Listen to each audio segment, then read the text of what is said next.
بسم الله الرحمن الرحيم. Bismillahirrahmanirrahim. Ya Rabbi bil Mustafa balligh maqasidana waghfir lana ma madha ya wasi'al karami.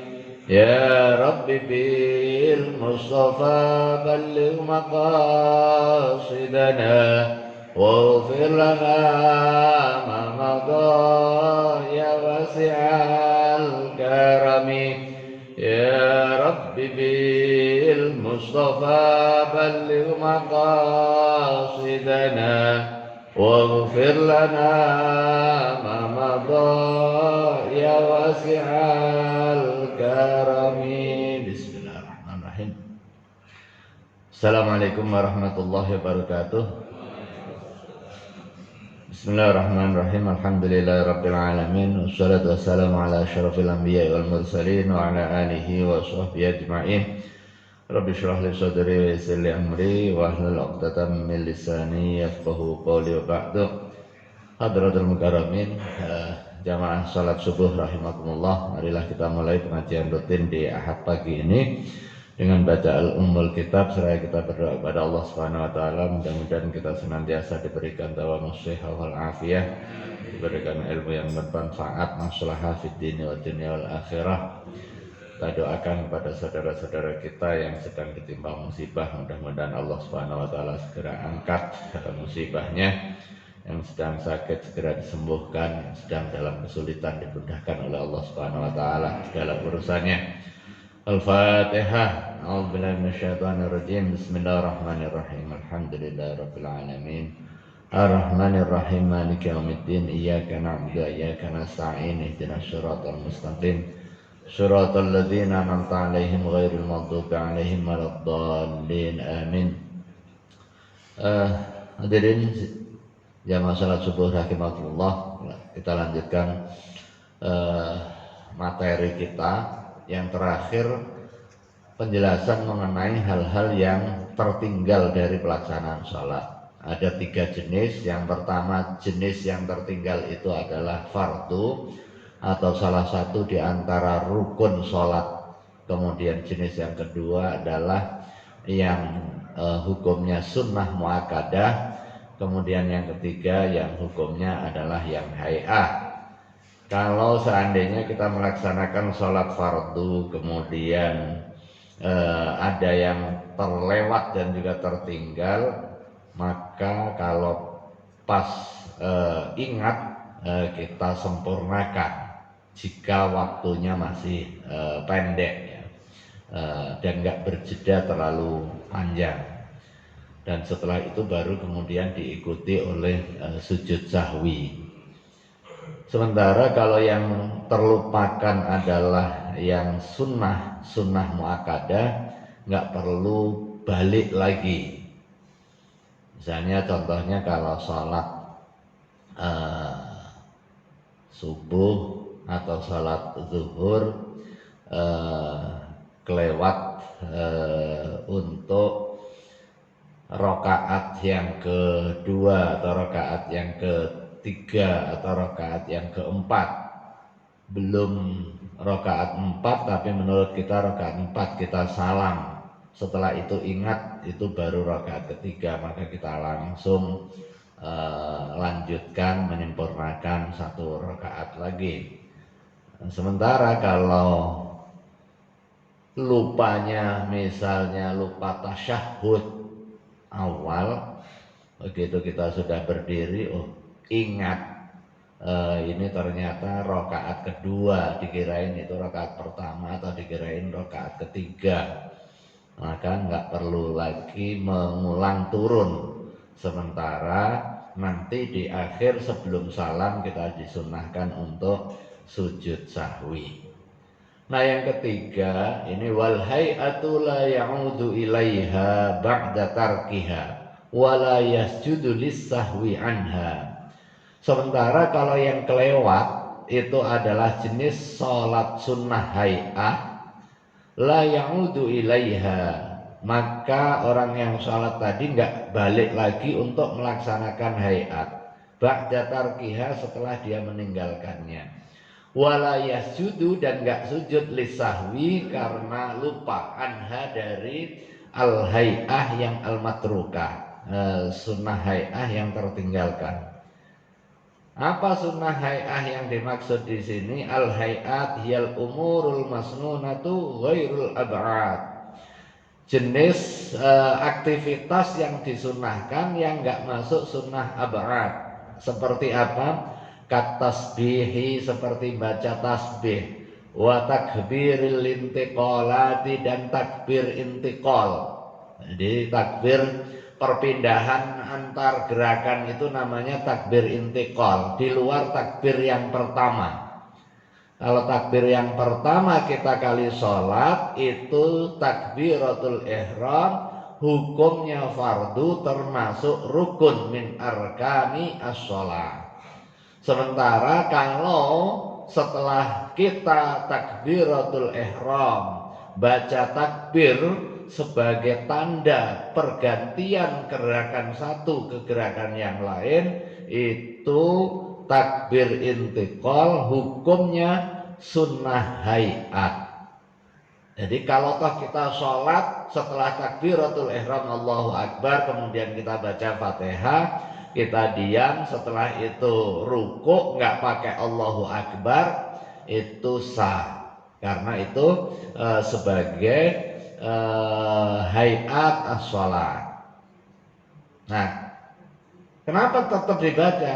Ya namanya hayat, sekalipun hayat ya tetap disunahkan, karena itulah yang diberikan petunjuk oleh baginda Rasulullah Shallallahu Alaihi Wasallam. Nah, kapan disunahkan hayat? Ada pergerakan di setiap pergantian kecuali beberapa hal.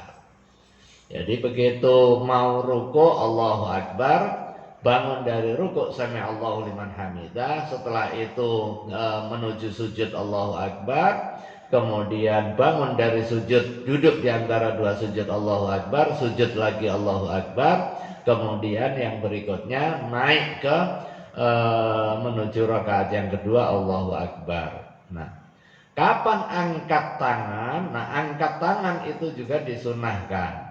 Angkat tangan pada saat takbiratul ihram disunahkan, kemudian intiqal itu disunahkan Allahu Akbar, tapi pas sujud Allahu Akbar itu enggak disunahkan. Setelah itu bangun dari sujud pindah ke rakaat yang kedua, itu yang disunahkan adalah rakaat setelah rakaat kedua. Jadi kalau pas selesai rakaat pertama kita pindah masuk ke rakaat kedua, itu disunahkan untuk baca takbir intiqal tapi tidak mengangkat tangan.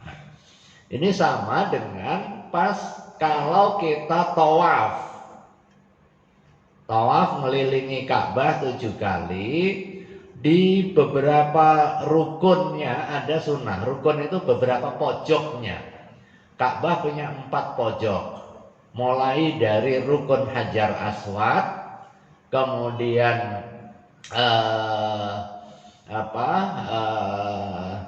rukun Hijr Ismail, rukun Iraqi, rukun Yamani.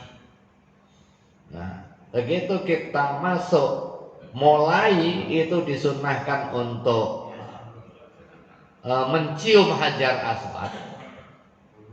Kalau tidak mampu mencium Hajar Aswad, memberikan isyarat terhadap Hajar Aswad dan mengecupnya.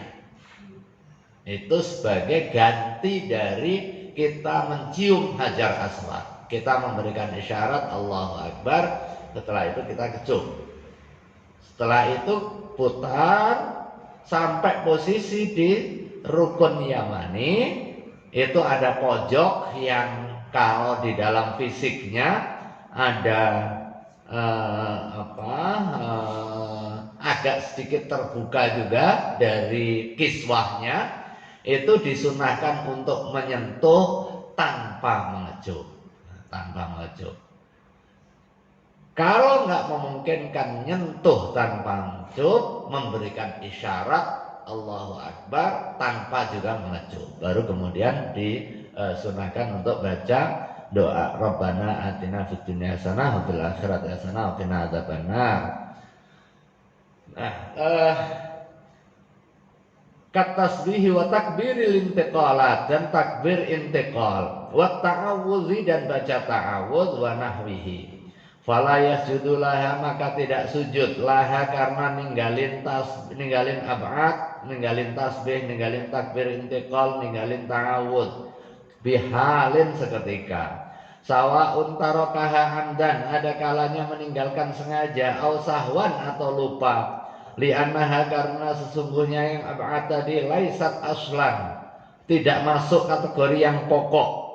Fala tusbihul asla, maka nggak bisa menyerupai yang pokok. Bi khilafil ab'ad, beda halnya dengan sunnah ab'ad. Wa wajhu dzalika, dan pertimbangannya, anna sujuda sahwi, bahwa sesungguhnya sujud sahwi ziyadatun fi sholati, tambahan di dalam aktivitas sholat. Fala yajuzu, maka nggak boleh illa bitauqifin, kecuali dengan tauqifi, dengan contoh teladan. Wa warada fi ba'dil ab'ad, dan muncul fi ba'dil ab'adi, di dalam sebagian aktivitas yang sunnah ab'ad. Wa qisna alaihi ma huwa fi ma'nahu, dan kami mengkiaskan atas yang memiliki makna sepadan. Lita akudihi, karena kuatnya aktivitas tersebut. Wa baqiya ma'adahu alal asli, dan sisa selainnya dikiaskan dengan pokoknya. Falau fa'alahu dhannan jawazuhu batalat sholatuhu, kalau seandainya dia sujud sahwi hanya karena meninggalkan yang hayat dengan dugaan bahwa itu dibolehkan, batalat sholatuhu, maka batal sholatnya. Illa ayyakuna qariba ahdin bil Islam, kecuali dia baru masuk Islam, belum begitu ngerti soal tata cara pelaksanaan sholat. Au nasya'a bi badiyatin, atau dia tumbuh di daerah kampung banget, qalahu al-Baghawi, sebagaimana disampaikan oleh Imam al-Baghawi. Yang berikutnya, wakilah, dan ada yang menyatakan, ada yang berpendapat yasjudu li tarki tasbih fi ar-ruku', dia sujud sahwi kalau meninggalkan tasbih pada saat ruku', wasujud, pada saat sujud. Wakilah yasjudu li tarki surah, ada yang menyatakan juga sujud sahwi karena meninggalkan bacaan surah setelah suratul Fatihah. Wakila yasjudu likulli masnun. Amma idza syakka fi adatir rakaat, adapun ketika seseorang ragu mengenai jumlah rakaat, faqad taqaddamal kalam, maka sudah pernah dibincangkan. Bana alal yakin, maka kita memegang atas yang kita yakini. Wahwa, yang masuk kategori yakin itu al-aqal, yaitu yang sedikit. Wa yasjudu, dan sujud lahu atas kelewatan, meninggalkan yang wajib atau yang sunnah ab'ad tadi, sujud sahwi, wa mahalluhu, dan tempatnya qabla salam, sebelum salam, wa sunnah, hukumnya sunnah. Ini bab soal sujud sahwi. Posisi sujud sahwi sebelum salam, setelah selesai baca tasyahud utuh, berarti tasyahud akhir lengkap dengan sholawatnya sampai terakhir, baru kemudian kita sujud sahwi. Ini didasarkan kepada apa? Falil akhbar wali anna sabab, didasarkan kepada hadis Nabi besar Muhammad sallallahu alaihi wasallam. Wali anna sababahu waqa'a fi shalah fa asbaha sujud tilawah. Karena sebabnya ini ada ketika sholat, fa asbaha sujud tilawah, maka menyerupai sujud tilawah. Wa amma kaunuhu sunnatan fali qauli sallallahu alaihi wasallam kanatir rak'atu was sajdatu